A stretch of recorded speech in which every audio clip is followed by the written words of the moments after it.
Давай я тебе покажу самое ценное, что есть у каждого тракиста. Это его холодильник. Пойдем со мной.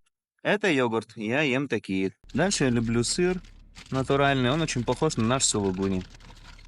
Вот так. Он в таких стиках очень вкусный. Overnight Oats. Это с синнабоном. Овсянка, короче. А все остальное я уже съел. А в морозилке у нас находится самое ценное. Сегодня будет рыба с вот такими вот макаронами.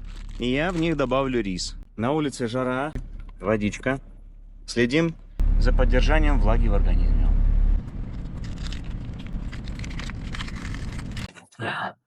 Свежевыжатая вода.